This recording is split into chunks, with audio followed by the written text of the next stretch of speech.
Well, hello everyone, thanks for joining me. Today I am back out at the floodplains of the Connecticut River.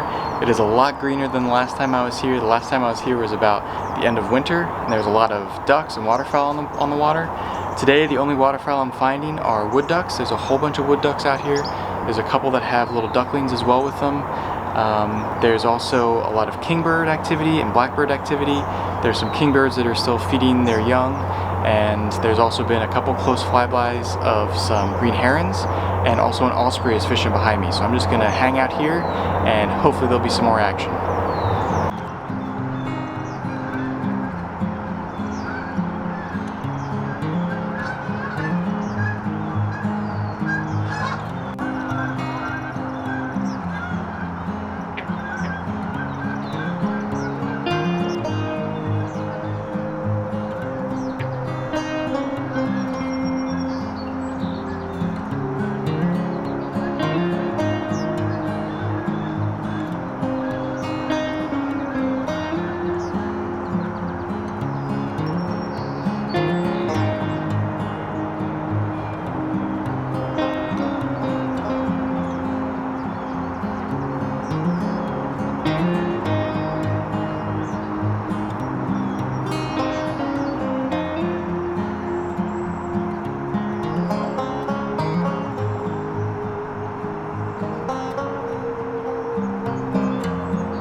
Alright, so I stayed at the floodplain area. I was kind of on a wooden platform, a wooden deck, and I was there for about 2 hours, and the osprey flew off and it went over towards the river, and the green heron was kind of far away on the far side of the marsh.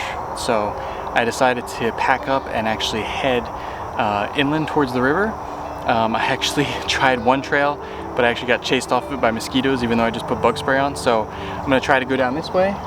It's a little bit more open, so hopefully the mosquitoes won't be so bad, but we'll see. We'll see what happens.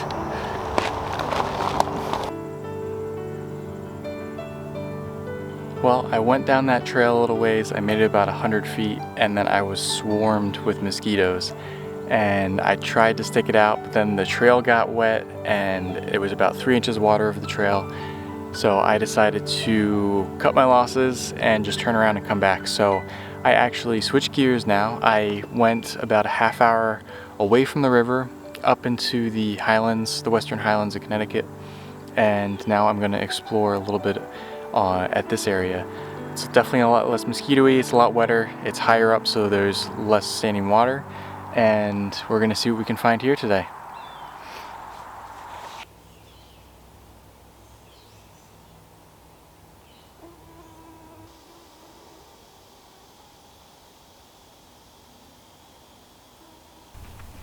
I'm following a game trail through a section of forest that the ground cover is just covered in ferns, but this leads downhill towards a marsh and a section of water. So with any luck I might find some deer or some other wildlife that go down towards the water where it's cooler during the day. So I'm just going to continue down the trail and keep my eyes out, and hopefully we'll find something.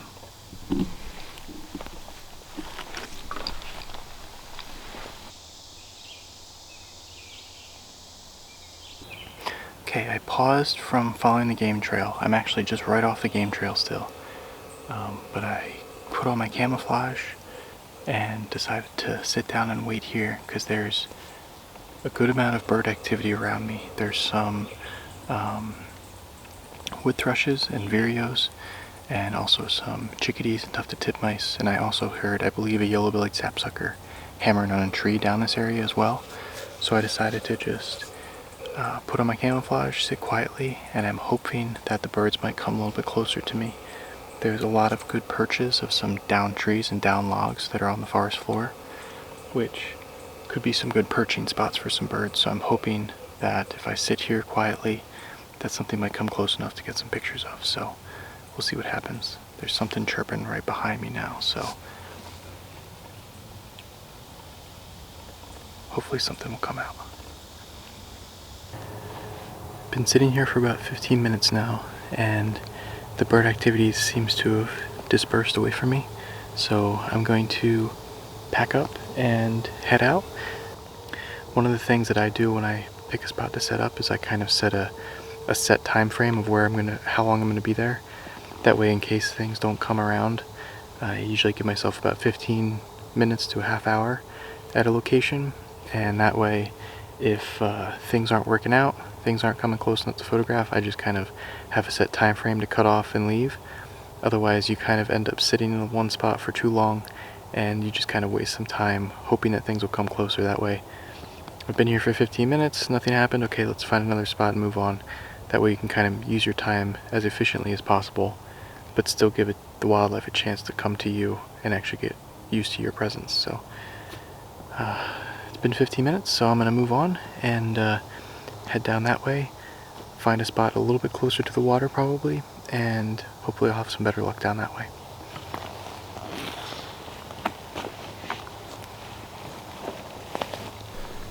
I was looking at the tree that I was leaning up against, and you can definitely see some bare claw marks in the bark.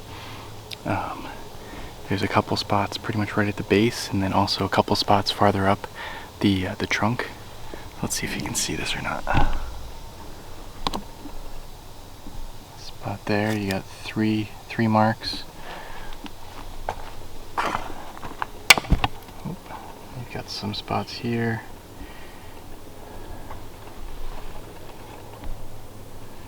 Another spots here.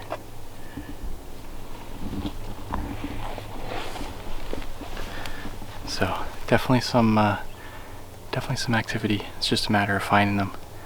But it's always nice to see kind of the signs and the tracks of animals, kind of get a glimpse into their world. So I'm going to head down. The trail goes kind of behind this hemlock tree and down towards the downhill that way. So let's head down that way and see what we can find. I've been sitting next to this old stone wall for about an hour now, and I've seen some really interesting behavior. I saw a female ruby-throated hummingbird coming along and actually taking sap from the tips of the branches of these maples around me, as well as the hemlocks, and it actually sat about 10 feet behind me at one point, but I was too afraid to move to scare it away, so I just sat there and watched it. It came back again after about a half hour or so, and was able to get a few pictures of it and a short little video of it. So it's really interesting behavior. And also there's a pair of eastern phoebes that are down here, and they have 3 little fledglings, and at one point they were all perched up in a row, all three of them on a branch, and I was able to get a few pictures of them. I'm going to try to move down there to get a little bit closer to see if I can get some better pictures of them. But this has definitely been the most productive spot. There was a black and white warbler that came through, as well as a small flock of American redstarts. So, and this is a good section to be in because it's very dense understory. So that means that there's a lot of potential spots for birds to forage down low, which is, I think, what was happening. So you can hear the phoebes back over that way a little bit. So I'm going to slowly creep over that way and see if I can get a little bit closer to them. I don't want to disturb them, but the spot that I'm in now, there's a lot of branches in my way, so I'm going to see if I can get a spot where there's a little bit more of a clear opening to see them.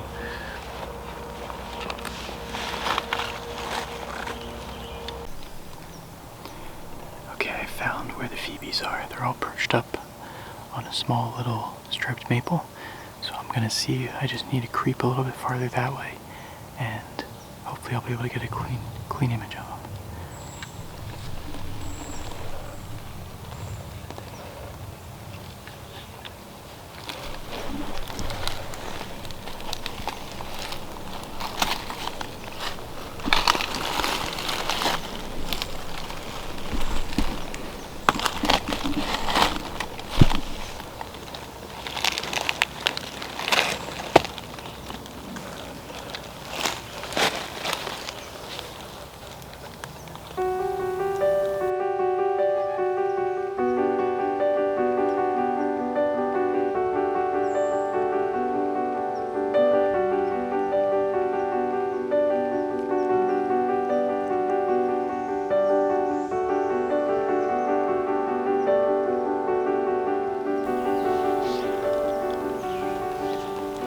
Really cool. One of the adults is sitting with them, and then the other three are perched up all alone next to each other.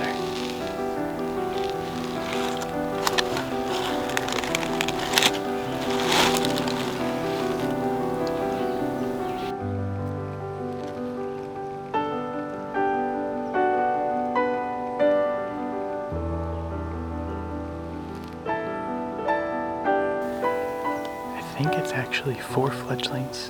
When I saw them before over there, it looked like it was just 3 young and then 1 adult, but it looks like there's actually 4 young. So I just got the adult coming and giving food. So I'm going to back away slowly now, not to disturb them, and head on my way so they can keep getting fed and I won't disturb them. So yeah, time to get back slowly.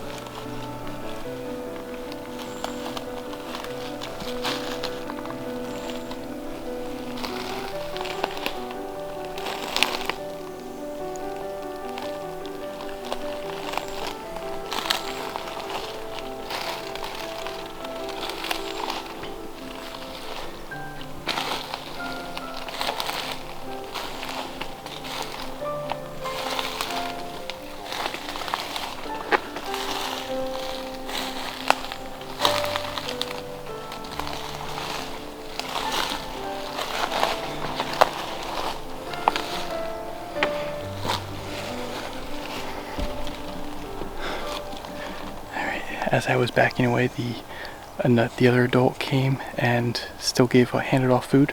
So I'm glad my presence wasn't disturbing to them. So now I'm going to continue on and see if there's anything else that I find on the way out.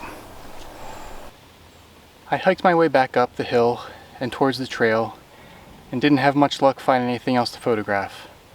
However, on my way out, I got notified that there was a pair of rare birds on the ponds nearby. So I decided to head over that way and see if I could photograph those birds.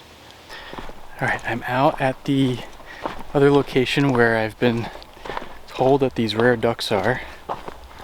So I'm gonna make my way down there. They're on a pond, and they are grebes, which are not common in this area at all. So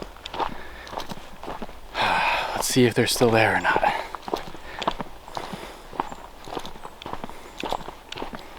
There are some passing thunderstorms, some pretty big thunderstorms that are kind of passing to the north, so I'm hoping that they will stay out of the way long enough for me to find these birds, if they're still there. They were seen a couple hours ago, so hopefully I'll have a little bit of luck and find them. Well, the pair of grebes are still there.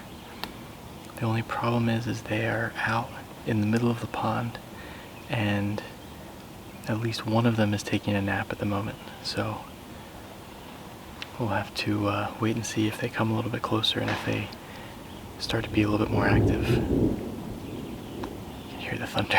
Hopefully it holds off.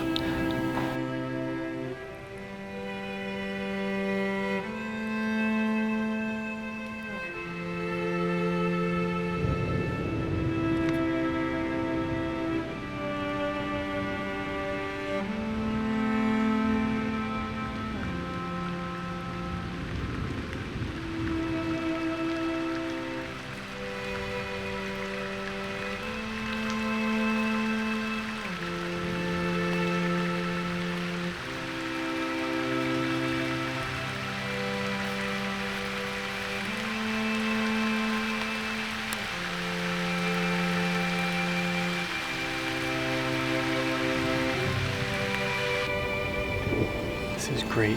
The one grebe that was taking a nap is now actually fishing. A rainstorm came through, you can hear the thunder. And once it started pouring, the grebe kind of woke up and decided, well, I might as well get wet and go forage for some fish and crustaceans. So it's actually over there diving and looking for fish now. I only see one, the other one is kind of out farther, I think. But this is just awesome.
Well, it was raining pretty hard there for a while. The two grebes went all the way to the far side of the pond. So I kind of came around the edge of the pond while it was kind of a lull of the rain shower, and I got a little bit of some footage of one of them before it just kept scooting off farther down the pond. I didn't want to chase it. But that's going to be it for me today. I hope you enjoyed the 3 different places I went with you today. It was a pretty good variety of different species that we saw. And if you haven't already, hit that subscribe button, that like button. If you found anything useful out of it, hit a comment. I really appreciate it, and I will see you next time. Thanks for watching.